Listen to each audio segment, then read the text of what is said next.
get. So welcome everyone to CBC Comics. Of course, San Diego Comic Con was literally yesterday, depending on when you hear this. Thank you, baby. Yeah, there was a ton of stuff. Of course, it was Comic Con, so it was big. It's a surprising lack of DC. There's only like one thing that kind of came out, and the rest were just like, oh hey, Scott Snyder said this thing at his panel. It's like, cool. By the way, it's just like matter of fact. It was really strange. I just didn't get it. But as always, you can follow me on Twitter at Mitch692. You can follow the channel at Comic Book Cast. Just Google it and find us here, there, and everywhere. And I'm joined by Sean. Hello. You can follow me at The Real Sean on Instagram. Also on The Real Sean on Twitter if you want. Yeah, because I've seen you been liking my stuff. I was yes. like, oh, Sean's on Twitter. Yeah, I'm starting to get more on Twitter. You know, like especially when I agree with what you say. So I'm trying to like not get in not trying to reply to as many people on Twitter because it always turns into something. Yeah. It's just like, oh, you fall down that rabbit hole. Then yeah. It's just like, oh dear, that's Twitter. But yeah, so we've got a pretty packed show. We're not going to talk about comics this week because I didn't read anything because I was too busy playing Destiny last week because I'm that guy again now. I got sucked into that game again. And also there was just too much news. So I thought, you know what? Forget it. You know, I almost said the F word there. But it's like, you know, we'll talk about more news, less comics. So it's fine. It balances out. You know, it's 50-50. But yeah, to get straight into it, the only bit of DC news, I believe, is our first piece of one. I'm just going to actually double check that I'm not making this up. But yeah, not Tom King. I knew I'd do that. But, the first piece of news we're going to talk about is the rise of Kylo Ren, which is the Star Wars expanded universe from Disney and Marvel. I believe Charles Soule is writing this, and I also believe it's the closest thing to the present they've got in these comics so far. Yeah. Like they got a couple of stuff that's close, but I'm certain this is like the closest they've been. Yeah, it sounds really interesting. Like I like the character of Kylo Ren.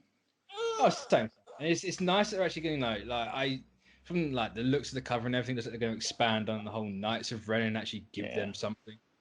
Yeah, I mean they're never going to do it in the movies or the TV shows so much, but like the comics is probably one of the better like mediums to like to kind of delve into like that. You know, I mean they could do the whole Knights of Ren thing in the comics and kind of talk about it in those movies, you know. Yeah.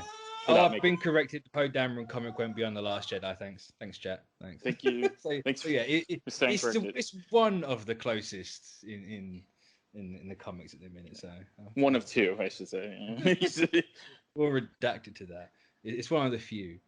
So, but yeah, it's obviously the Knights of Ren are going to be in Rise of Skywalker. So what perfect time to bring out the backstory for everything than right now.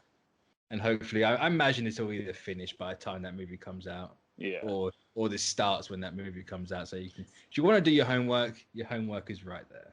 Yeah, this is your pre-test exam here for the movies. Pop quiz, not so quiz. So, I mean, so do you think how long is the issues? 4-issue miniseries. Right. Do you think it's gonna lead take each issue, goes into like each of the movies and kind of leads into the last movie, or do you think it's just going to be I don't believe it's doing that. I could be completely wrong. I haven't really looked into this one that much just because I was like there was just so much to sift through. You didn't really get time to look at everything in depth. But I imagine it's going to be more like pre the movies slightly. Like you might get little snippets like in between like Force Awakens and Last Jedi and Rise of Skywalker, but I imagine it's more going to be like, once he leaves Luke's academy and then he sets this thing up afterwards. Sort of like filling in the gaps, right? Yeah. Which is a gap that needs to be filled because it's kind of like, hey, these are cool. We know nothing about this. No. I mean, Charles Soule being on the project gives me confidence. I think I've enjoyed most of the Star Wars Marvel stuff so far. So like I say, there's something I do want to check them out, but there's just so much of it. Like but there was too much before, and even now, like there's not as much, but there's still a ton of it. It's just like, oh, it's just so much homework. I struggle to read what I read as it is. Like, no. I might check this one out just because it is like Kylo Ren, the Knights Ren, and everything. So, no. Yeah, I mean, they got some really interesting, there is a lot of like Marvel Star Wars books that have come out, but like the Darth Vader one was pretty interesting. The Dr. Aphra. Yeah, I can never get it. I remember Aphra because it's like a weird version of Alpha. Yeah, that's true. But yeah, that's all very. It was very fun to read. So I mean, yeah, I mean, I liked Kylo Ren as a character. I'm very pumped for this. I guess doesn't sound like it, but I am. No, as Soul says, it's Ben to Ren. So we'll see the fall and we'll see the rise. No, we'll see why he has his little kiddie tantrums, which always fun. He is a Sith Lord, so. But is he a Sith or is he something different? Yeah, do you think they're gonna get into like Snoke's backstory with? I mean, they kind of have to a little bit with this. Like, if it's Ben to Ren, they got to do something with Snoke. Do you think he's the key part of like that transition? So, do you think that's gonna satisfy everybody that like was no. kind of no way, no way. Yeah, I mean, with Snoke, I never really got like I always looked at Snoke as a MacGuffin or just like a means to get to somewhere. Like I never really like was like, okay, I got to know exactly where this guy came from. Wasn't that interesting? Yeah, it was a plot device. I mean, he would have been cool if there was more to him and he was like part of something bigger. But you know, like if he's not fine, I don't see why everyone got angry about it. It's like you knew this guy for like 3 minutes in one movie and you're that attached. It's like, okay, fair enough. But... Well, I mean, I mean, my experience is like you can't really please a lot of people like 100% of the time. So, I mean, I for what the character was, I was happy with it. I wasn't like oh my god, I hate this because it doesn't go back into he was a plot device in the movie. So like, or if that. But he served to die. Exactly. His character's purpose was to die at the end of the story. It wasn't. I don't think he was meant to be anything bigger. But I think it's just like with anything else. I mean, it started with like the characters like Boba Fett. Like Boba Fett's character wasn't meant to be like a huge thing. It just kind of caught on. But I think. Yeah, I mean, I think Kylo Ren was more like I gravitated to that character because I love the dichotomy. Yeah, I agree. He's got so much potential, like so much more than what they've done with Kylo Ren. Like they've done a fair bit, but like there's a lot more you can do with that character. And hopefully, for sure. Hopefully, I don't kill him off in Rise of Skywalker. It is Star Wars. To be fair, actually, I say that you can kill him off. They brought back Maul. Yeah, they can do whatever the hell they want at this point. Really, let's be honest. But... Yeah, I mean, I'm with the Kylo Ren. I'm kind of conflicted. I mean, like I'll be a little disappointed if they go the route of him being redeemed completely. See, I really like that idea. I just feel like it's been before. I mean, like if you look at the original, I mean, it's definitely been done, but it's been done before. Yeah, it's true. But I don't know. I think it's because it's different for Star Wars in a way. Like we've always seen the good guys go to the dark side. We've never seen vice versa, or at least in my experience in the movies, from what I remember, we've never seen the vice versa. Yeah, it might have happened in the other stuff, and no doubt it has. But for the casual normie of Star Wars that I am, and I fully admit I am, I haven't seen that yet. So like I don't know, because I really like the idea that Rey and Kylo start their own factions up, because obviously we've got to get rid of the Sith and the Jedi somehow. But then it turns out they're the opposite side. Like their new factions, Rey's becomes the bad, and then Kylo's becomes the good. I don't know. I like the. I mean, that definitely. I guess if you put it in that perspective, that's pretty interesting. But I don't think they're gonna go that route. I mean, I'll be honest. I don't think they are either. No, I'm not gonna be mad if they don't. But it's kind of like it's very interesting though. Like, Because it's just playing on the idea of balance, you know, like the whole yin, the entire thing's based on yin and yang, and you know, yin has yang in it and yang has yin in it. So it's like, what happens when that little part overtakes the next one, and then the sides flip? Like, does that make balance in the universe with the Force, or does it not? Yeah. I mean, I guess it would defy the expectations of, like, you know, what everybody assumes is going to happen. It would subvert expectation. My bad. I'm very bad at English. Okay. Oh, I was just more meaning for like the whole Ryan Johnson thing. No. Yeah. I don't know. Like, I completely agree with you. Now that you put it in that perspective, I kind of like it does. That makes it more interesting, and like it's different because, like, I mean, if you look at the Star Wars thing where Vader goes to this, you know, the light side at the end of the original trilogy, it just seems like, okay, you know, like it seemed kind of like it was such a split second thing. It's kind of like, no, I actually forgot that he did. So like, yes, I suppose they technically have done it, but at the same time, like, it's so inconsequential to anything. Like, yeah. Do you think that they, like, with this comic, do you think it's just like, I mean, with the way the title is called, Rise of Kylo Ren, I think it's definitely going to be more the Knights of Ren and Snoke actually too. But like, oh yeah, I think, like, I don't know, maybe you get like a mix of the three, like, or like each issue is one of them and then they all meet or something like that. Like, yeah, I mean, I was definitely interested in the Knights of Ren, and like kind of like with them touching on it in the movies and like not really going into it as much as I would have loved to seen. You know, I guess this comic could, you know, kind of fill that void. I don't know if it really. I don't know if did you resonate with it? Like, did you get interested when you seen the Knights of Ren thing? And I mean, they're an interesting idea, but I need to see something of them. Yeah, like actually, because like, I mean, at this point, they're just basically people in masks. That's it. I'll say, like, they're silhouettes. Like, yeah, there were silhouettes in the scene in the movie, so I haven't really got anything to great. Like, I think the closest thing we've got is like an EW cover where there's like one of them, and it's like, he looks kind of cool, I suppose. It's like a weird take on Kylo Ren's mask and everything. So yeah, I don't know. I need to see more. Like, just give me. Even though after saying that, I think we have seen like costumes, but I just no. Yeah, like, but in the movie, like in the physical movie that we watched, it really wasn't like, it was all darkness and rain, you know.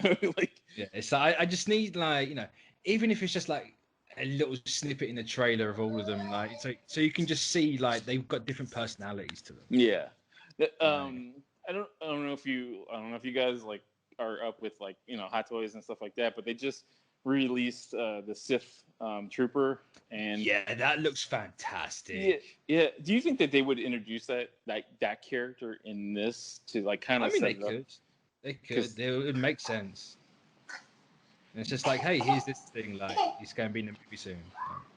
Yeah, like I'm like a really big Star Wars fan, but I haven't really, like, kind of like spent a lot of time with it, like in the last couple of years. But like, I always like appreciated the designs of all the characters, the lack of color, you know, in that world. I say one thing Star Wars does right is its design philosophy is like virtually second to none. Yeah, like, they make brown work when like everyone tries to use brown. It's just kind of like, this is ugly. Yeah, this is not good. You know, games have brown everywhere. It's just kind of like, oh, how ugly is that? Yeah, I mean, yeah, they definitely, like, they make sharp edges work too. So like, that is true. And like bulky old stuff. It's just like, yeah, this is cool. Do you think that, like, they just completely focus on Kylo Ren, or do you think you'll see other characters in this? I imagine we'll see other characters. Like, you're gonna see Luke. Like, you can't do that transition without not seeing Luke and a bit of more interaction between those two. So, especially like with the title "Rise of Kylo Ren," you kind of have to figure that it's going to go straight from the beginning. Yeah, but I don't know. It'll be interesting. I might check it out. It's only 4 issues, so it's not much of a commitment. So we'll see about that. To move on from that one, that's going to be the end of that topic. What I was actually going to start last time, but the goof that I am, because I added Kylo Ren the last minute and I put it up top. But we have Tom King's next project announced. It's Strange Adventures, so it's going to be an Adam Strange book. and it's Tom King. So I believe it's going to be about paranoia. Oh, jeez. And like more like that mental state of depression and everything, because obviously it's a Tom King book. You can't do anything with that depression. Like, hey. Without mental depression. Yeah, there's got to be some kind of mental illness in this book. Not that I'm saying it's a bad thing by any stretch of the imagination, because it makes his books fantastic. You know. Yeah. He provides service. Yeah, Mental. So he's filling a niche at the minute that I think needs a bit more exposure in comics. Like, it's a very interesting take that, you know, so far only 2 books have done it out of the billion comics that have ever been done. So I'm cool with it. And Tom King's pretty much been involved with most of them too. So. Oh, Tom King's written all of them. No. all 24 issues of mental health stories he's written. So. Yep. And it's it's a nice obscure character, so he's free to do whatever the hell he wants with it. Yeah, without kind of like, oh god, he's got like Adam Strange is kind of like an way outside the box character. Yeah, like you only know of him because he's probably in that Krypton show, and that's about it. Yeah, pretty much. I know next to nothing about Adam Strange apart from he was in Krypton. I mean, like I know he was involved with like a bunch of in 2090s, his suit design looks like a 60s Rocketeer, and I don't know, it seemed kind of interesting story because I Wikipedia'd him a couple times, but like I never really read any of them, but it's definitely my wheelhouse, like Tom King on obscure characters and doing what he does. I mean, like, who knows? Like, eventually, I mean, like, he could bring that character back into the spotlight, because I can't say back into the spotlight if he hasn't been there. Yeah. And who knows? Maybe DC will do an Adam Strange movie and he'll write the script for that eventually, because it worked out. It's worked out twice. Every time Tom King has done a small, intricate story about mental health on one character in particular, something happened. He's gotten to work in Hollywood with it. So the guy's doing something right. He's slowly turning into Mark Millar, but a good Mark Millar. Yeah, if Mark Millar was actually talented. So it's like, look, I actually have worth. Yeah, I mean, Tom King's great. I don't think I've ever read one of his books that says I can't read this again, or it wasn't memorable. So I've never read his Batman, because it's Batman and I just can't be dealing with Batman because some self-respect. You have integrity and stuff. So you should love Batman. Fair play to you, but sorry, I lol JK. Truth sucks. I mean, more power to you. You should like Batman. But no, I haven't read that. I've heard nothing but divisive things on it, but at the same time, it still sells. Like, yes, the Hulk's selling more than him, but the Hulk's selling more than a lot of things. So. Yeah, I mean, like comparing the Hulk to especially now, that book is ridiculously great. But I'm so far behind and I'm sad. It should make you sad. Man. It's a life-changing I'm saying, people are talking about it in the Discord, and I'm just like, I need to get it. Yeah. But spoilers, if Metatron shows up, I am there. I mean, do you think they completely redesigned the character from the ground up for Adam for Adam Strange? Yeah. I'm not sure. I don't think it'll be like a complete thing. Like, it might be as much as like Vision and Scott Free and Big Barda. Yeah. I mean, I kind of see where paranoia would go into this character, because I mean, the character has been his origin, he's been zapped away from Earth, and he's that would be I mean, call me crazy, but I think that would be kind of mentally stressing. I was gonna say, if you get abducted once, it's gonna happen again. I also think just from the cover, because it's got him saying he's a murderer and I kill and this and that. So obviously he's going to be public image of himself as well. Yeah. Are people talking about him behind his back and stuff? So I'm all here for it. It sounds great. I mean, I'll give it the first couple issues. If it captures me, then I'm buying for sure. I'm a slave to Tom King, so I'm here. I'm there for the ride. No. You should put that on Twitter somewhere. See if you respond. You need an intern Tom King? I'll do it. I promise. I'm your slave. I might get a Twitter banned for doing that. No bueno. But Tom King, Strange Adventures, great. So it's Mitch Gerard's back as well. So shout out to a fellow named here. Another Mitch So, Brigade, man. And he's like, Eisner winning Mitch Gerard's. So his stuff's like it's so unique in like comics these days. It's not style, so fantastic. What has he written? You know what I'm asking? Not really. What, Mitch Gerard's? Yeah. He did the art for Mr. Miracle. Okay. Oh yeah, man, I love that. I love that. It's that like weird, like I want to say like photo grainy Jack Kirby. Oh, okay. Like if you put like an old photo grain sort of thing on, or like a photo grain filter on a Jack Kirby picture, kind of looks like Mitch Gerard stuff. Okay, yeah, I just googled it. It's fantastic art. So yes, no doubt probably gonna have another Eisner for that book as well. Why not? He's got enough shelf space. I'm sure he can use another one. I imagine he does. But yeah, so that's coming out soon. I'm not entirely sure when. They even gave an announcement date for it. But yeah, hyped. I will never not be hyped for a Tom King book. But next up, we have a nice. If you ever read Marvel in the 2000s, you know this name easily. But they are teasing Annihilation. Annihilation was a 2006 event that set up the DNA Guardians of the Galaxy run, which is the best cosmic Marvel era history. Yeah, I mean, basically spawned the movies. I mean, like it inspired the especially the roster. I mean, like you look at the roster, it's like almost beat for beat the movie roster.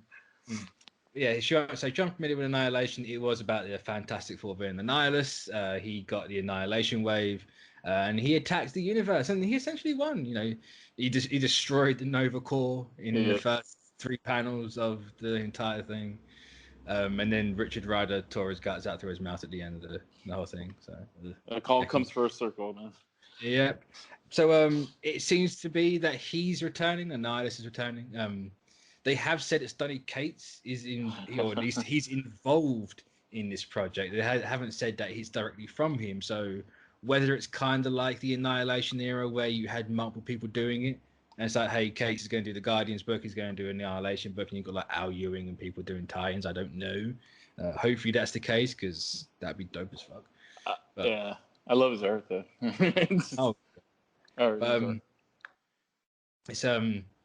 It's an interesting return. It's not called Annihilation 2. It's just Annihilation. So it's like. Do you think it might be like a spin-off from that storyline? I mean, I imagine it is because they're using Annihilus and it's in space. And like, it's literally the exact same font title as the 2006 one. So it's just like, yeah, I see exactly that. Like, they're trying to recapture that. But I just don't know what else, like. I don't know what they can do with it. Like they can't retread everything. No, I mean, they can't just go back and redo the same storyline.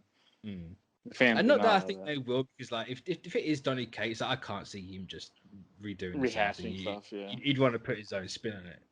So I mean, I was a fan of the first one, so I mean, and Donny Cates is probably one of the best writers out there. Oh yeah, absolutely, yeah, definitely best writers character. Do you think is this going to be like a big crossover or like? We don't know. All they've said is that we have a font and we have a font. We have a teaser image. I think it's Jeff Shaw doing the teaser image, who's the God Country artist and the current Guardians. I believe it's him with a different colorist. I could be wrong, but it looks like Jeff Shaw art. So obviously those two are still working together. They're like glue. I want to say it's November. This is for. I could be. It's sometime late in the year. It's around then. But it's just. I don't know what they're gonna do. No. Yeah, I mean, like the teaser image looks pretty cool. Oh yeah, it's just that November. Annihilus needs more love. Yeah, Annihilus. Well, I mean, I'm not saying it's a correlation. I mean, but the acquisition of the Fox stuff, you never know. That's what they could be doing is setting up for future. Because I hope so. I mean, that would be very, very it'd be giving the fans exactly what they want if that's the case. It would be an interesting thing for them to do. Like if it is that case, and he's like, here's a Nova movie. We're gonna start with Annihilation, and then just have it work its way through different movies, and do it that way instead of just like, here's a movie called Annihilation. Do you think, like, because I mean, the very end of the Annihilation, like, he's pretty much dead. Oh yeah, spoilers. Nova and Star-Lord died. Yeah. Do you think this? Do you think it brings back the cancer verse? Oh,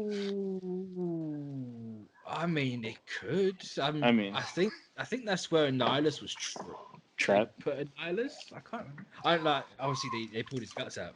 But did they put him in the cancer? I can't remember now. It's been so long since I read it. But that would be an interesting way to do it, because obviously you can't die in a cancer verse. It just keeps bringing you back. Yeah. And that's another thing. No, that'd be interesting. I'm trying to Google it if that's I think Bendis brought the Cancerverse back for an issue, but I don't think he did anything. No one did anything with it after that. But the Cancerverse sounds like something Donny Cates would use, definitely. Do you think? I mean, just off your opinion, do you think this goes like a big crossover, or do you think it's going to be isolated to? Yeah, well, at least I imagine it's going to be like it was in 2006, where it's like this is the Space Book event. But but wouldn't that fall into the trap of rehashing though? Because if it was like, I mean, kind of, yeah, but I suppose it depends what they do with it. Yeah, I mean, I suppose they could kind of like go off the what if Annihilation, where it actually came to Earth. That's what I was gonna say. It's like it would be it'd be interesting to see if like, hey, like just kind of starts out with him coming into Earth, and like, because like most of those characters like at the time were dealing with Civil War, so like it never came. Yeah. It never came. You had that one great panel of Ryder being like, "What the hell are these guys doing?" Yeah, like he tried to warn. He's trying to warn them, and he's like, "Yeah." Just sitting there in space, it's like, what are these guys on? Like they're fighting each other, and we're losing out. Like we could really lose you guys. People like civilizations are dying, and Captain America and Iron Man are just basically having a squabble at best. Like, come on, guys. Yeah, it's like, dude, stop acting like 14-year-olds, man. Pull your fingers out. The universe is dying, and you guys are like pointing fingers at each other. I need to reread that. That was such a good. Oh. Yeah, I mean, masterpiece of a story. Yeah, I mean, it was great. I mean, like, the best part is like, it didn't just stop with Annihilation. It went into Annihilation. Oh no, you had Annihilation Conquest with Ultron. Then you had War of Kings and Realm of Kings. The Thanos Imperative. It was like almost. It was like a long stretch of like great storytelling. And those 4 years were like some of the best. It was like the golden years for like the space where Like, do you think and it because they brought back some of like the most obscure characters like Darkhawk and kind of made it more interesting. Yeah, and you had people like Wraith Kate's brought Wraith back recently, so something's gonna happen there. Obviously you had the Inhumans and the Kree going at each other. It was so well, I mean, like I don't know, like I guess the Inhumans really can't be really much of much help. No, when I saw this, I was kind of like, if they do. Like if they just say next they do just need to have like Annihilation Conquest afterwards again. Like if they just kind of like rehash it but not rehash it, but then just replace the Inhumans with Eternals. Like there's a plot thread hanging there because they're all dead. Like do something like that. Like what were they being lied to about? And plus like what state are they? I mean the state they were left in. It's like a handful of people, like Inhumans left. So yeah, Donny Cates likes to remind people that he killed them every chance he gets. Every once in a while, he just like blurts it, like the character blurts it out and is like, "Hey, by the way, they're dead." So hey, I'm Betty Red Bill and the Guardians. Did you know the Inhumans are dead? Yeah, I'm sure there's a poster being like in the back of some panel. Says, rest in peace. It's like no one read that book, but hey, they're dead. It's like, I was like, okay, Cates, I get it. That's still one Cates book I didn't like. So like, is Guardians of the Galaxy could be involved in this too, right? Like, because I mean, they're pretty much in this, Yeah. It's Cates. Like, Cates ties everything together. And actually saying that, knowing Cates, it'll probably have Null in it, and like they'll do something with Null, like Null set. I never thought about that. Like, I mean, and I still could bring in like I guess that could be the tie to like an Earth, like the Earth, base heroes. Because I mean, like at this point, the Earth-based heroes. I mean, the Incredible Hulk doesn't really exist as a hero per se. So like he's off the table. So Hulk does his own thing now. Yeah, I mean, Hulk do what Hulk wants. Yeah. So and he's pretty much running Nightmare, around hell. So like yeah. I mean, like I'm kind of interested now. Like it comes in November, so not that too far away. Nope, only a couple of months, but man, so we should find out soon because the solicitations are coming soon for this, I imagine. So when is this? So like that fungus, October. Yeah, that's October. So that makes me think that like that is not even like canon so much because like.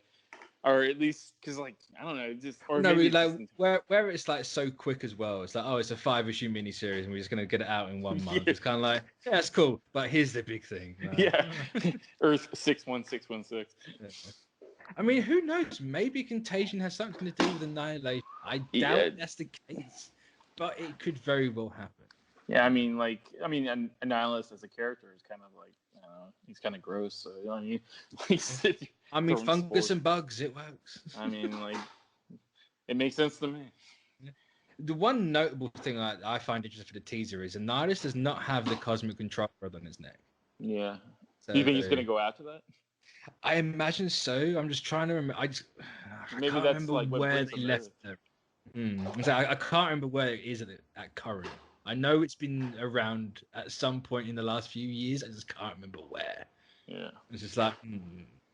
Like, and the character is pretty much like he wants Earth. Like, so maybe he does take Earth, I mean, that'd be cool if he did. And that was like, everything was annihilated. Like, and then it leads right into that Contagion. I don't, That'd be interesting if it did happen that way. It's all connected, people. It's all connected. It's comics. In theory. We can only speculate so much on that one. Yeah. I could speculate on it all day, but we don't have time for that, unfortunately. So moving on, more speculation time. Marvel have announced with December they're doing a one-shot. I suppose it's similar to Marvel Legacy. Okay. They had a couple of years back. It's going to set up the 2020 Marvel. So it feels like they've kind of gone back to that, like, hey, we're gonna not like. It might not be like a yearly relaunch thing, but it's like, hey, here's what we're gonna do, but here's a one shot with it. Sort of like a setup for these characters. Like exactly like how Legacy was, where it's like, here's like a little preview magazine kind of, but it's all written in one story. Didn't Marvel Now did something like that too? Like they kind of like did it was like .1 or something like that. I can't remember. I know Marvel Now used to do .1s where it was like little like actual snippets of the books. Right. I mean, I can't remember now. So long ago, Marvel. Yeah, it seems like yesterday, but it's actually 4 or 5 years ago. Oh, it's more than that. Marvel Now was like 2012. Man, I am severely like 6 years ago. It was long. Okay, when you get older, the brain goes. The memory. The sieve holes get bigger. The memory goes a little bit faster, and definitely. It's like a sponge. You retain it, but you squeeze it and it goes. I can hardly remember my kid's name. Let's put it that way. He's just Boy. He's Conan the Barbarian speak. Yes. Boy, come here. But yeah, I mean, do you think it's just like man? I don't even know what to say. If you've read Marvel Legacy, it sounds exactly like that. Yeah, I don't know if it's going to be Jason Aaron again. I don't think they've said. It's just kind of like, here's this thing. Like, there's going to be like, the Celestials. Not there's going to be that because they already did that with Marvel Legacy. But it's like, hey, here's this one giant thing, and then it's like we're going to get a little bit of that set up. Give you like 5 pages. Yeah, and kind of like how Legacy also had the setup for No Surrender, was it? Yeah, No Surrender. Where it's like, hey, here's the Avengers statue, but I don't remember who that one is. And it's going to be stuff like that. Yeah. Hopefully it'll be good. Hopefully it's Jason Aaron again. He's writing the Avengers, so he's leading the whole Marvel universe currently. So. Yeah, I mean, like it sounds like I mean, I don't know what to say. I'm sure I'll read it. Same. Just one of those, just like, it's cool. Period. I'll definitely read it. I'll definitely check it out because I kind of want to know what they're going to do. Also, I was maybe it's done by Hickman because Hickman is kind of being like the big thing. He's the big dog in the Marvel. And we'll get to Hickman later on. Yeah. There was a lot of Hickman stuff. Oh yeah. But, it's kind of. I mean, you really can't say too much about it anymore, except for it's. I mean, it literally says one shot. It's just I just like the idea that it's like, hey, here's this one issue that you don't have to like. Hopefully, it's a fairly decent sized issue because there's going to be a lot of stuff to go through. It's like this is our direction for the next year, and it's like, oh, cool. I can look at what I want to check out, and then I can follow up. It's like a little sneak preview, like yeah. Also, like I know it's just a cheap way of just going like making a preview magazine, but I kind of like the hey, here's a little snapshot into that what's coming. Yeah. What I like about it is it gives you, I mean, like at least gives you an idea of like what you're going to be going to buy, like for the most part, like it gives you a little like it piques your interest, and if it doesn't pique your interest, then you just don't read, you don't buy those comics. Also, Legacy and Rebirth did really well, and it's kind of like, guys, can we just have more of this? Like, if you make it like a bi-yearly thing, so like every 2 years, like I'll be fine with that.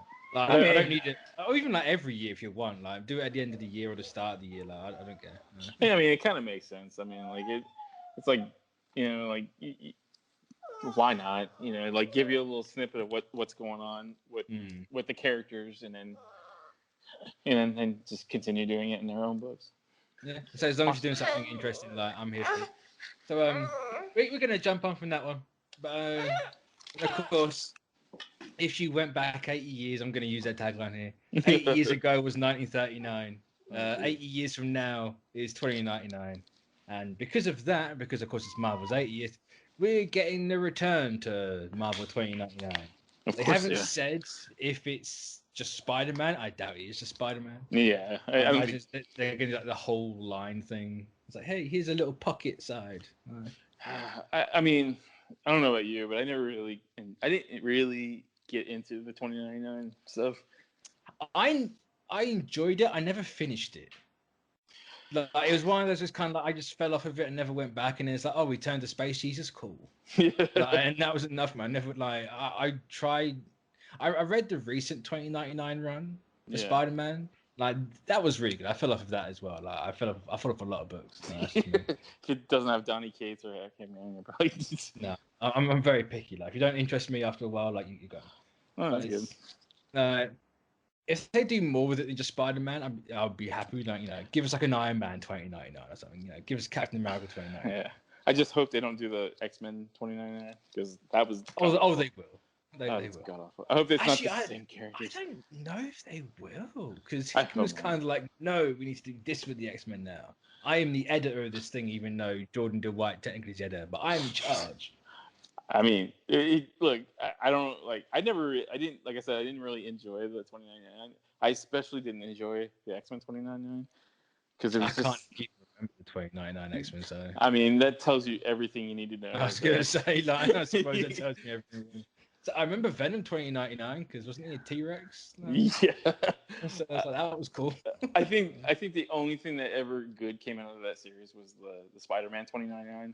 Like the Punisher 29. No, Old Man Logan was the Venom T-Rex. I got that confused. Yeah. No, I mean, I think the 2099 Venom had that like that. He had all the bones and stuff. Yeah. It was like very 90s design. Yeah. Where it was everything was pokey and sharp. I was a child in the 90s. I was the audience. Yeah, you didn't miss anything at all. Like pouches. Looking back, it's just kind of like, yeah. You kind of. I was gonna say you should be glad that you weren't, because it was just a bunch of pouches and sharp parts.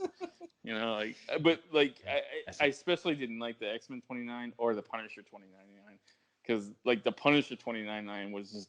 I don't know, it's god awful. Like he looked like a Judge Dredd reject. Yeah. I mean, if you look at the design, it's like bad. God. Like shoulder pads. I mean, it was bad. It was all like, red and blue, wasn't he? Yeah. Yeah. And it looked like a Liefeld design for sure, man. Like, Yeah. you know, because there's a lot. I mean, the teeth on the skull went down past the crutch. It's just like, really?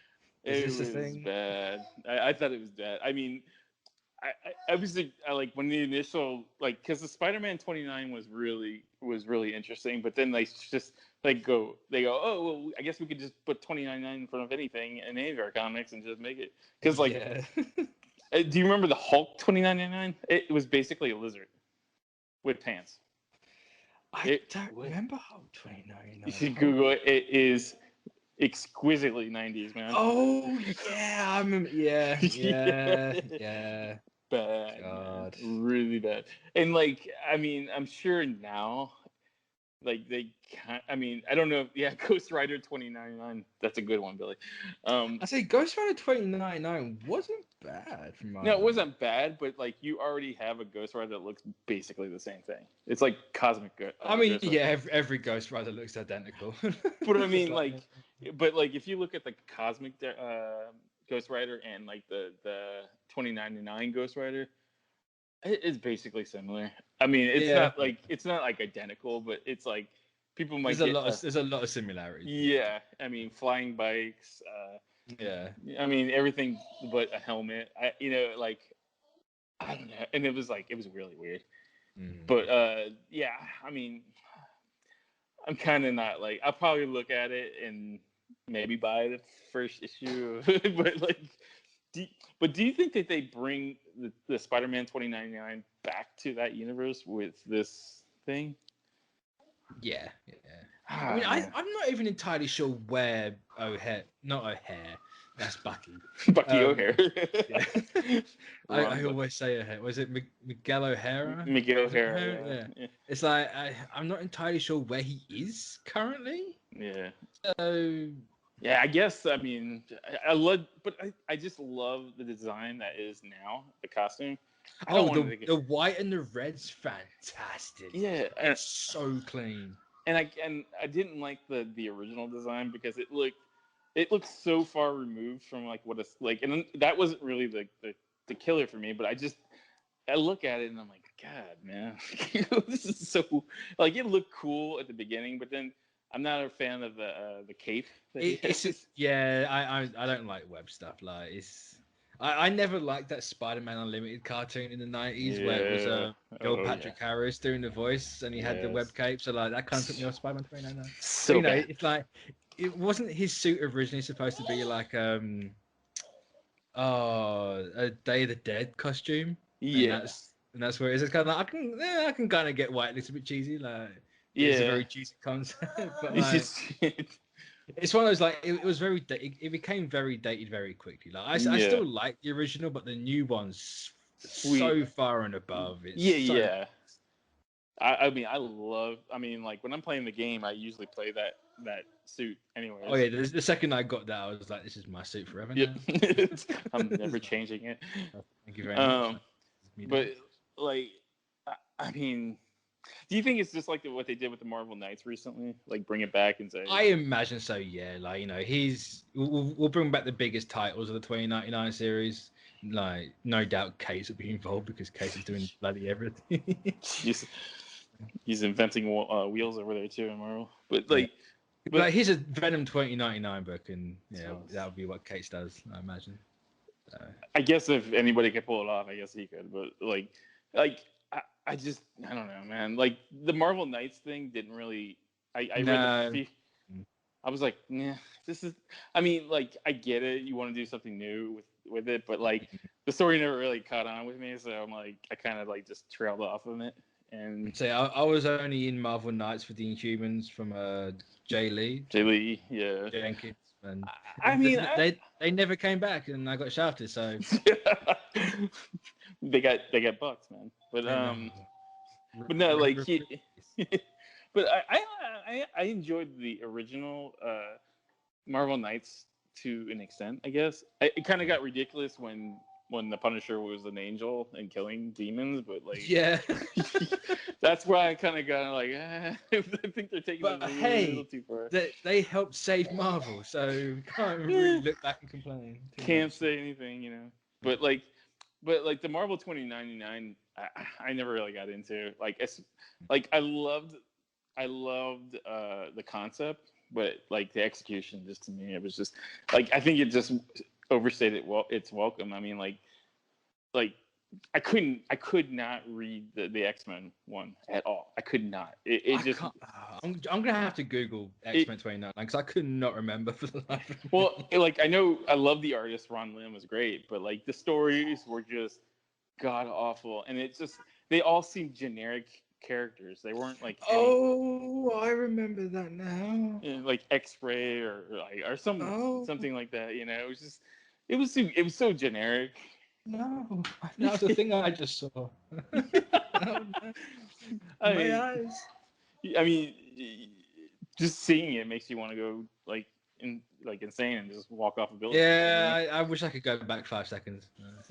Just stop myself, be like, no, but you will regret that one. But yeah, I don't know. I mean, I guess they're just revisiting this because like maybe it's the anniversary of this. I don't know. But it's it's purely like where it's the 80s. They're kind of like celebrating everything and like. I think the tagline alone is a really good reason just to go back to it. It's like, hey, 80 years ago we started. 80 years from now it's 2099. It's cheesy. Yeah. It's kind of I like it.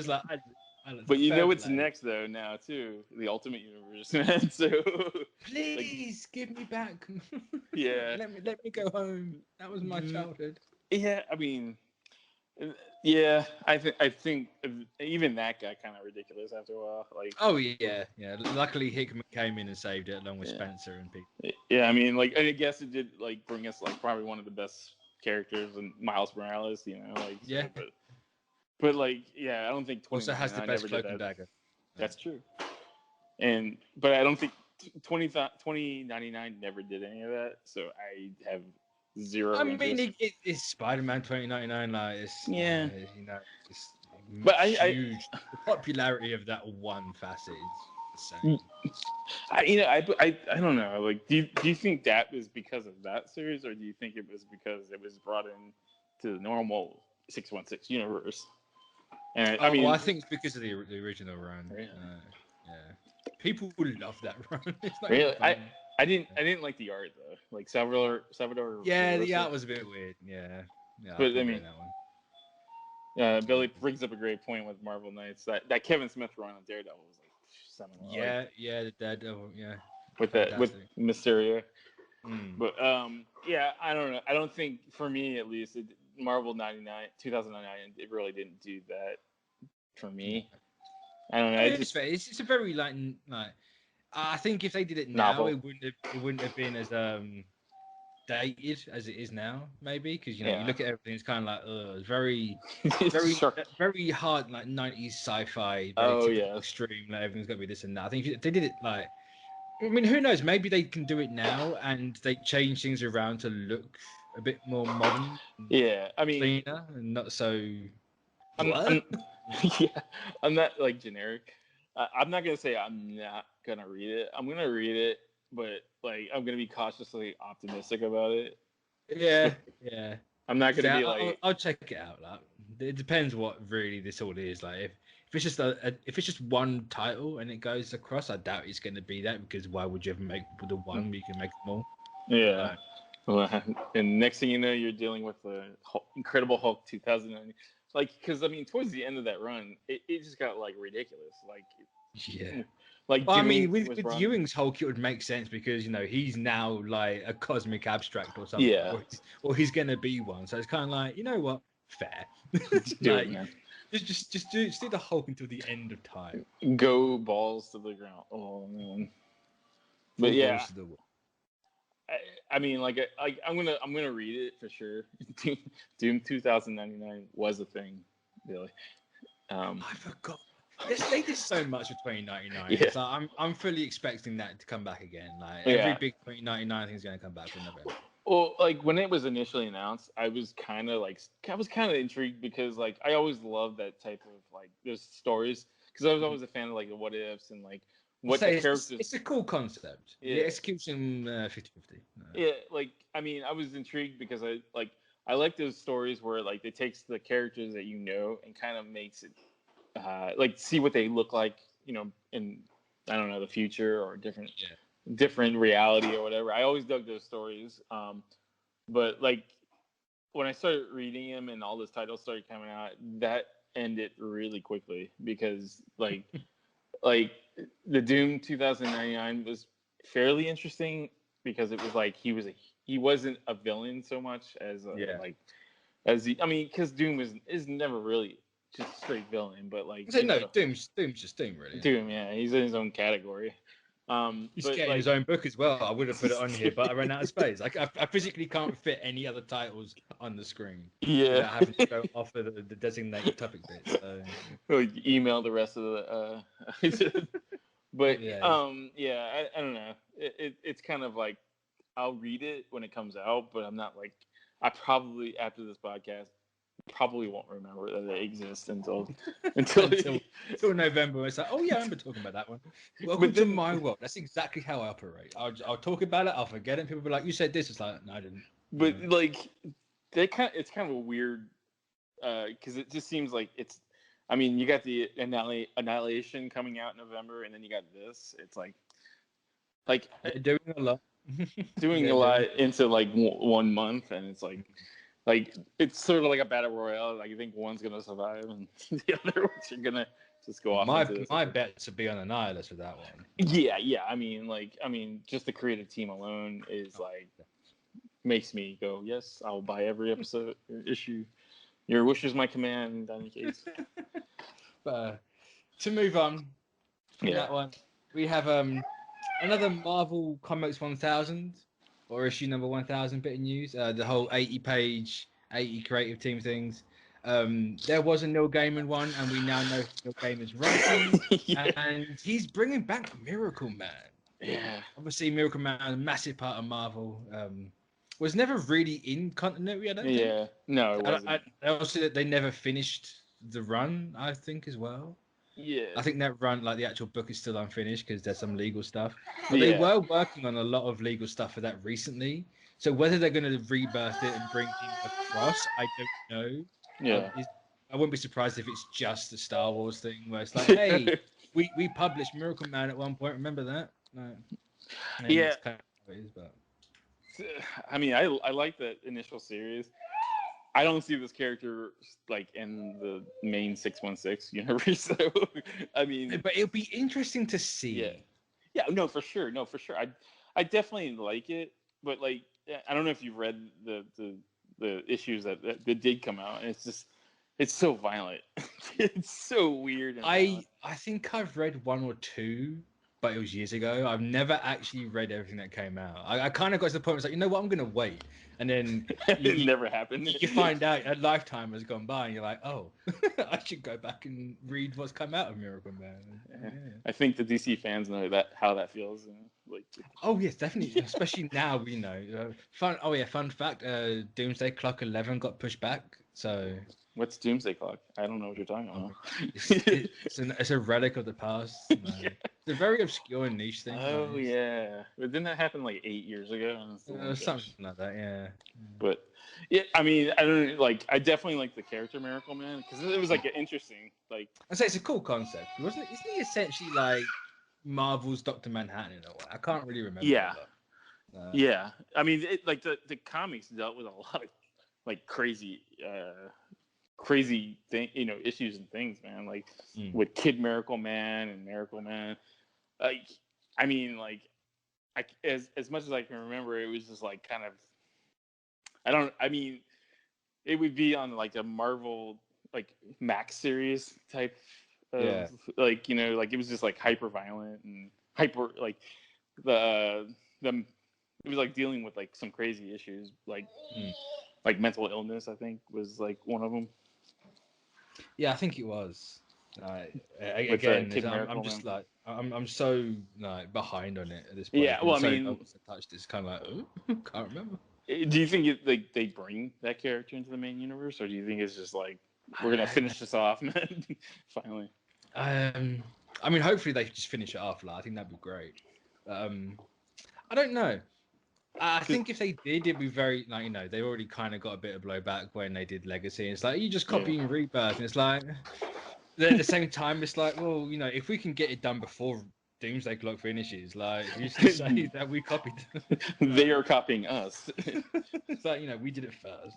But like, yeah, I mean, I would be. I wouldn't. I don't think I'd be as interested if they brought the character into the main universe as much as I would if they just finished off whatever was left off. Yeah, because I think it'd be better if they just finished off the run. Yeah. As opposed to like going for the cheap cash grab, and it's like I don't think Miracleman has the name power that Watchmen does. So I don't think it'd be particularly worth doing it, but it'd be interesting to see. Yeah, I mean how he deals with them and how they deal with him. Well, like I just feel like I mean you already got a character like the Sentry running around in that in this universe, like and you got a lot of people like that. Yeah, and like if you add one more character that could practically end the universe, it just seems kind of like what's the point? You could have just used. I think if they actually did ever bring in Miracleman, I think it'd be cool to make him an abstract.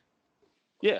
Oh yeah. No, like bring him in. I know that's very much Civil War 2 with that one random human that I know people hate that event and for good reason. It's kind of like, hey, you're an abstract now, but you could do that but better.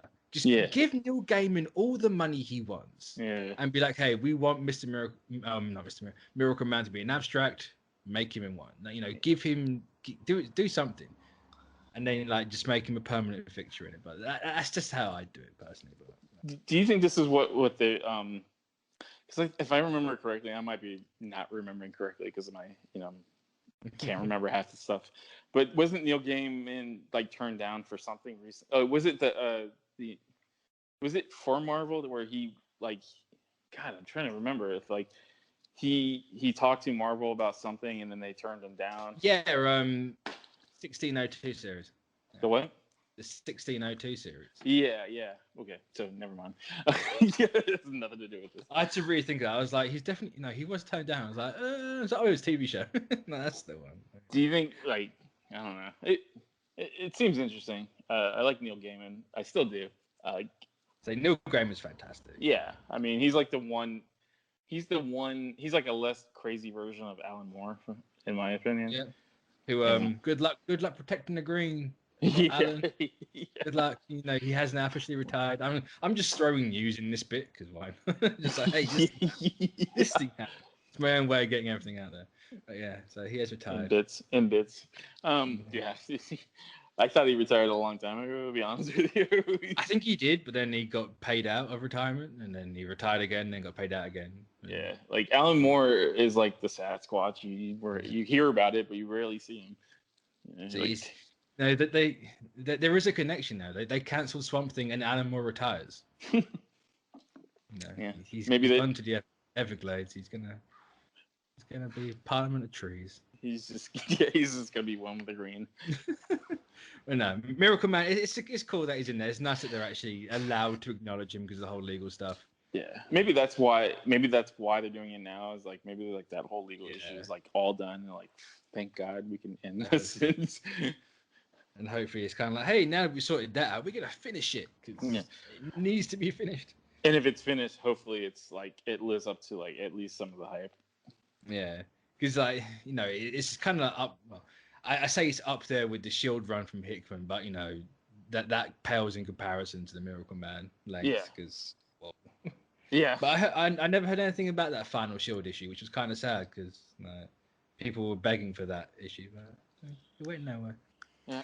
But speaking of Hickman, we're now going to move on to the biggest bit of news, and it's just like yikes. Hickman's kind of at Comic-Con did.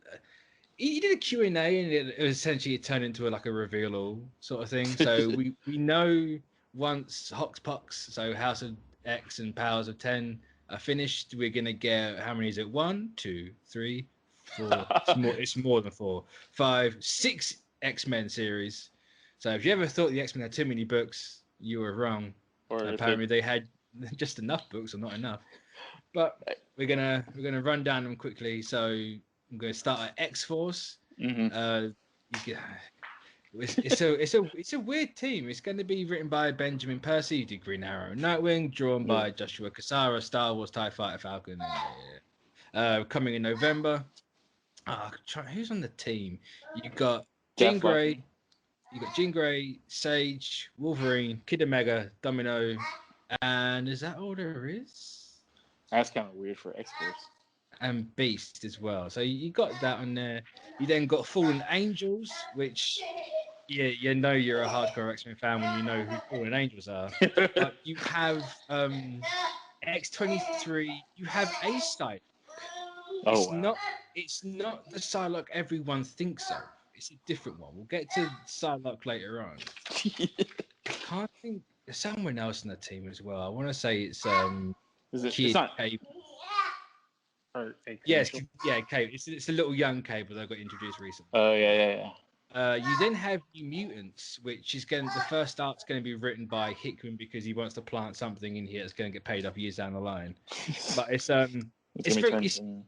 your typical New Mutants lineup. You know, you got Magic, you got Sunspot, you got Cypher, and all that. That's going to be then written by Ed Bryson or Brisson, however you pronounce that name, after Hickman's done with that. You then got Excalibur, who's going to have Betsy Braddock, Psylocke, as Captain Britain. So she's now taking over that. You've got very much the 90s Rogue. You got Jubilee, Gambit, Apocalypse, and I can't think who the last one was. Richter, that's the one. So it's not in that one. You then have Orders, which is Storm, Iceman, and Kitty Pryde with Lockheed, Hellfire. Oh no.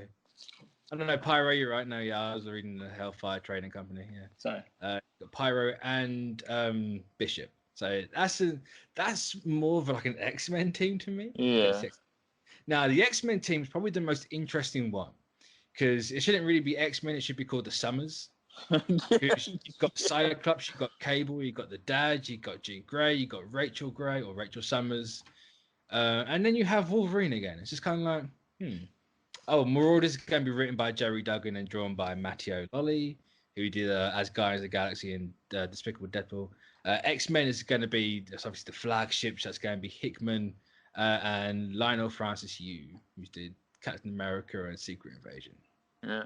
So, there's your foreseeable future, or there's your phase 1 of X-Men books, as they called it. They've also planning phase 2, so God knows what the hell that's going to be. I don't think we know how long these are going to go on for. But it's a very interesting lineup. Yeah, X-Men. So out of the 6, what interest? What is it? Which one? Just at the face value. Excalibur with Betsy Braddock or Psylocke as Captain Britain immediately grabbed me. The flagship X-Men book, that team does not interest me in the slightest, but it's Jonathan Hickman, that is kind of the main one. I have to read that one. Marauders definitely. I'm going to check out New Mutants at least for the first arc, because if Hickman set something up there, I'm going to have to read it. And probably Fallen Angels. Yeah. They're going to really I can't. It's like, great, I've got 6 books I've got to check out now. I'm like, oh. Yeah, I mean, I have to agree with you on the Excalibur one. Just the fact that it has Apocalypse on the team, it seems really interesting. Gambit right now would have been my number 1, but Gambit brings it down. Yeah, I mean, geez, that's a lot of titles. There's a lot of titles. There's a lot of and 2 out of the 6 got Wolverine on it too. So yeah, which is surprising. I say surprising. Hickman, the way he's been talking, we need to sort the X-Men out. So having Wolverine only on 2 out of 6 is better than having him on all 6 of the titles. And even then, Jean Grey's on 2. She's in X-Force and she's on the X-Men. So, so Cable. He's on X-Men and he's on Fallen Angels. Yeah. So there's 3 characters that are appearing in multiple books. You could make an argument for Psylocke, kind of. Maybe. Yeah, I guess. Like the X-Force thing is kind of interesting because it's like it's not the traditional X-Force that No, everybody. it's a really odd lineup. Yeah, because like when you like think X-Force, you think like a paramilitary team, and like I mean, I'm looking like Jean Grey and her, like the costumes. Your Marvel girl costume. Yeah, like that doesn't scream like paramilitary at all. No. I don't see any pouches. Like that team, you could pass. I'm gonna say is for every single book. Every single team on here, you could pass off as the main X-Men book. Yeah. Like Marauders, that is an X-Men lineup. X-Men's not the only one that's not an X-Men lineup is X-Men. It's the S-Men or the C-Men. The summer family reunion. It's weird. Like I didn't notice that until someone pointed out. I was like, oh yeah, of course they're all bloody summers, isn't they? No. Well, like it makes you think that like he's definitely. It's very subtle.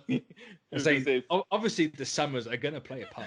I was gonna say like it's very subtle about like the fact that summers are. It's very un-Hickman like to be that subtle. Yeah, it's like. But like I don't know, like I mean I'm definitely gonna read them for sure, just to check out to see what they do with them. But I'm pretty sure that I'll probably have to pare at least 3 of these titles down. It's gonna be tough to keep up with everything because 6 books is a lot. Yeah, but it's the X-Men, and they know full damn well that people will just eat up the X-Men. Yeah. And it's always like people always wanted to have more X-Men book, like because they've been screaming and complaining about that. Like there's no X-Men books out there, so the best part about that was they were complaining about that when there was 12. Yeah, 6 more than that there's gonna be out. It's kind of like oh, Marvel are printing too many books, but not enough X-Men. There's 12 X-Men books, guys. Yeah, 8 of what they've been printing in a month is X-Men. What are you talking about? I want more. Can I? I haven't been like I haven't caught up with like what the Wolverine. Like, does he still have the burning powers? I have no idea. Yeah. I didn't read any of the Return of Wolverine or anything after that. Mainly because I didn't know what to read. They were like, hey, here's this thing. It's like, oh, this is the thing. But then it's like it just kept jumping around. I'm like, I have no idea what you're doing. And I just didn't touch it. Yeah. It seems kind of strategic to put the X-Men book with all the summers in it, because like if there's ever hey, there's a thing going here, it's that, and Havoc is dead, so like that crosses him off the No, Havoc's around. Is he? I thought he died at first. He did. He got better. Oh, he got better. Oh yeah, the little rest and relaxation. Yeah. That heals dead wounds, He slept it off. Okay, then now I kind of see another image with him in it. Like he is kind of. I guess that got cropped off in the photo that I see him. I see him on the side with the crazy his big blue ripply Havoc chest. Yes, because there's a lot of ripples, man. I don't know, man. Like I don't know how I feel about the Jean Grey costume. But then I kind of see another picture of her. It looks like she's got like leggings underneath the dress. Yeah, she does. Yeah, or they're like just really high boots. Yeah. So is that Black Tom on the side? Yeah. I think Black Tom is in one of them. Yeah. On the X-Force book. I see that like the full photo of like the X-Men #1. It has like Quentin Meyer or Quentin. What's his name? Quentin Quire. Yes, that is Black Tommy. You're right. Yeah, I did miss that one out. Who's next to him? I never. Oh, this Beast. I'm sorry. Yeah, it's Beast. Yeah. I didn't recognize him. I don't know. I don't know how to feel about that. It just seems like an odd group, like odd pairing. Like I don't know. I'm so confused. There's a lot of odd pairings. Like I think the safest one is New Mutants. Yeah, I was gonna say that because it's just the New Mutants lineup. It's there's like maybe two of the characters weren't original New Mutants characters. Yeah, but they obviously like Wolfsbane and I can't think who else died. Same. Was it Chamber that died? Oh. Either way, two of them died and they're now back. They also got better along with Havoc. That would be Cannonball, right? Cannonball dead? Or maybe I'm wrong. I don't see him at all. I don't think Cannibal's on there. No, I can't remember who died now. That's gonna. Or was it that? Was it Moonstar that died? Chat, help us out here. I honestly can't remember. But yeah, two of them died. One was Wolfsbane. Yeah, but I see Wolfsbane in the picture. Oh yeah, she's there. Yeah, she got better. Right? Yeah. Healing chamber. They all slept it off. No. And keep asking all the stupid questions, but is that the other Summers brother in the background? I don't think so. I can't. Sure. There's too many. The Summers family is too big, guys. Yeah. I mean, like, shit. I mean, like, I'm not like. It sounds like I'm kind of like on the fence, but like, I mean, Hickman hasn't really done. I'm gonna say like, I'm in a weird spot because they're such an odd team, but there's got to be a reason for it. Like it's Hickman. Hickman doesn't do anything gratuitously. I don't think he's ever going to go into an X-Men and trying to fix them without meticulously planning every tiny detail on why a team needs to be the way it's got to be. Yeah, I mean, they've said everything makes sense once you read House of X and Powers of 10. So it's kind of like once those 12 issues are come and gone, I think everything's going to have a reason and be clear. We'll have a better. I don't know how true it is, but obviously I think people have read some of the first issue of Hoxpox, and do you remember Ex Nihilo or Ex Nihilo from his Avengers run, the big gold guy now in the garden with Mars? I think they have something to do with this. Yeah, like the whole creators and stuff, and like that explains the plants you've been seeing in these little previews and everything. So it's kind of like maybe. I'm looking at the picture of the X-Men, the main X-Men book. Yeah. I think that is Vulcan in the way back. Like, you're right.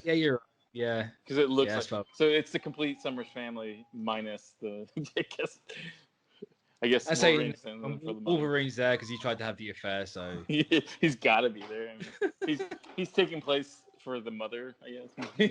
Yeah. The chat saying apparently it's not it's not a team book, the X-Men book. It's just a mutants book, which is odd. Then when you have all Summers, but it's I don't know. I'll wait to see. Yeah, like I'll wait to see to have what he gets, but. One thing I do really like is these logos. Yeah, I like that, especially the New Mutants one. I like that. I really like the Fallen Angels one. I think it's great. Excalibur, I think Excalibur might be my favorite cover. Yeah. I'm definitely looking at that more, and I'm like, the pink and the red really stands out and everything. I don't know who's the artist, but like it kind of reminds me of the Alan Davis. I recognize the artist and I can't think of the name. But I had to agree with you on that. Like the Excalibur one, I believe. Age of X-Men, Next Gen, X-Men Blue. Okay, I like that. Yeah, I mean, out of all of them, it's definitely the Excalibur that stands out for me. Like just the colors and like I'm intrigued on like. Is Captain Britain dead? Is she taking over the mantle? Is that the real Betsy Braddock? No, that's definitely the real Betsy Braddock. I'm 100% because I know they split her and the Asian person she was living inside. Yeah. What's her name? Kwan. Yeah. I know it says it right in the article. I'm just trying to find it on the floor. Yeah. It's in the Fallen Angels bit. Quanon. Yeah, Quanon. Yeah, like I'm kind of intrigued, like, on like, is Brian Braddock dead, and that's why she's Captain Britain? I don't think he is. I'm certain he's been in something very recently. If he died in that something, that could be a possibility. I have no idea. And he could have died in because the Powers of 10 has it come out yet? No, it comes out this week. Okay. Well, I guess we'll know this week who dies. So your people will probably hear this afterwards. Yeah. So hold off. Yeah. Because we probably know. Or at least we understand slightly better. in the Apocalypse kind of like that intrigues me a lot because like it's Apocalypse, like is he working with him? Like is that like Apocalypse or is that Kid Apocalypse grown up? That's what I was thinking that too. Like, is that the actual Apocalypse or is that the Kid Apocalypse? Which, if it's a Kid Apocalypse, it makes sense. Like, 'cause he looks rather small. Yeah. Well, I guess. Well, for Apocalypse, anyway. Yeah. Also, if you're a fan of 90s Rogue is back. She's in that costume.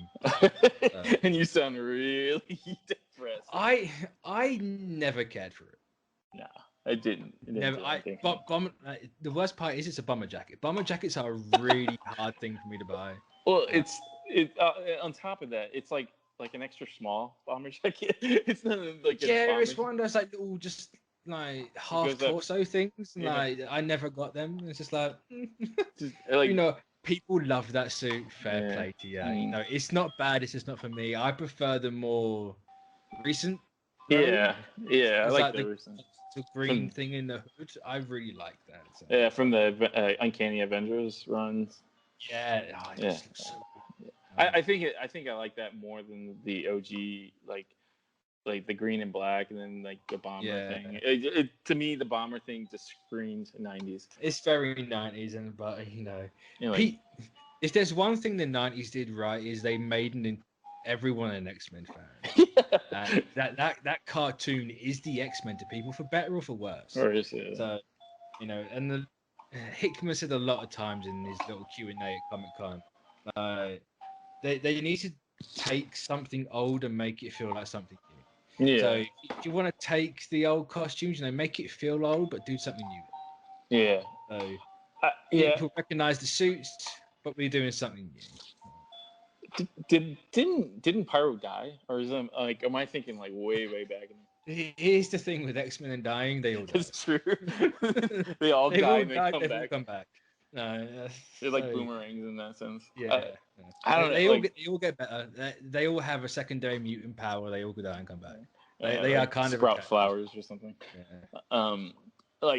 If I had to put these in order and things that made me, I think Excalibur, Fallen Angels, New Mutants, the Marauders, X-Force, and then House and then X-Men. I think X-Men to me just, I don't know. I'm kind of half expecting what's gonna happen, and see, I agree with your order for the most part. I have to put X-Men up top because it's Hickman. Yeah. I can look at that team and I can be like, you know what? I'm not the biggest fan of that team. True. I have full faith in Hickman. It's true. Hickman has not done me dirty yet, so that has to be at number top. Then it's Excalibur. Then it's Fallen Angels, Marauders, New Mutants, and then X-Force is last. Yeah. I don't know, but I think it's part of the name of X-Force. It always turns me off. I don't know why. Well, I felt X-Force even when it first came out. It just sounds generic. We're gonna take some word and put X in front of it, and then that's what we're gonna go. Because X-Force when it came out, it was hugely popular only because it was a military team. And it was something vastly different from what New Mutants was, but very familiar to every other X-Men. Yeah. I like titles that don't hit you over the head on what they are. Fallen Angels doesn't scream X-Men. It without the X in the background, but X-Force, it just, it screams 90s X-Men, pouches, oversized. Yeah. All that stuff. And as much as I love that the run with I can't remember his name, Rick Remender. I love that. I love that run, but the name X-Force just kind of every time I read it. I think you mentioned that run. I think this is going to sound so superficial. I think that run is actually influencing my decision on Excalibur because it has the pink, and I always remember Remender's run for having pink. Yeah, and yes, the pink's only there because of Betsy Braddock and the sword, but the pink really stands out to me. And I'm not a pink guy. No, yeah. But it for some reason, for me, it works with X-Men. And it's there's a lot of pink in X-Men. Jubilee, Gambit, Psylocke. Like, there's a lot of pink. Well, I mean, like it's just grabbing me. I mean, I can see exactly what you're saying. Like, if you look at all those covers, that's the only one that kind of stands out for me. Like every other one looks like an X-Men cover. I kind of like the New Mutants one because it reminds me of a Bill Straczynski. Yeah, it's very Sienkiewicz.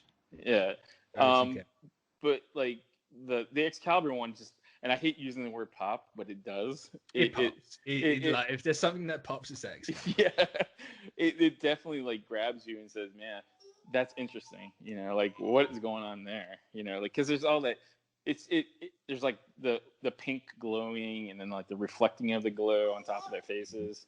Yeah, and like I feel like the X-Men one's kind of boring because it just looks standard. Yeah. They're very they're like it doesn't help as well that Wolverine looks like he's from a different book. Yeah, or maybe the X-Force book. That's what he looks like he's from. Yeah, so you just look at like this. He's not consistent shading wise and coloring wise. Everyone else, it's just kind of like, especially next to Rachel Summers, who looks very flat. Just flat, like, well, I mean, it just looks like a standard issue X-Men cover to me. Yeah. Like everybody's standing in their poses. Wolverine's crouched down. I'm still gonna get every single one of these just for the covers. Like, it's gonna be I'm obviously, I mean, physically, because I'm a digital guy. But like, I will just get all these physically. Yeah, I mean, for sure. Like, I guarantee there's gonna be like 8 different like versions of these covers. Oh, and, yeah. Like, they're gonna be like, I'm almost positive, and maybe not like 100%, but I'm sure a Jim Lee cover somewhere in there. Like, if I'm surprised they haven't announced a 6-issue Jim Lee connecting cover. Yeah, and it's that one Jim Lee shot everyone knows for X-Men. Yeah, but it's the more like relevant to this. Yeah. Then there's gonna be the Mark Silvestri cover, and then yeah. Then there's a Rob Liefeld cover. You have to have a Rob Liefeld cover. Yeah, it's because you got to throw him a bone every once in a while, Like, yeah.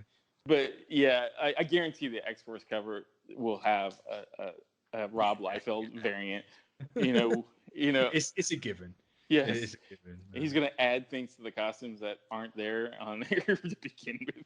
I mean, to be fair, you could be mistaken that's a Liefeld cover anyway, because there's 2 feet visible. That's true. But what distinguishes that from a Rob Liefeld is like they look like feet. and they look like human beings that actually. Yeah, there is that. But I like. No, I was gonna say I love the New Mutants cover too. I think the New Mutants cover and it looks like New Mutants. Yeah, oh yeah, it looks like issue number 1. Of like.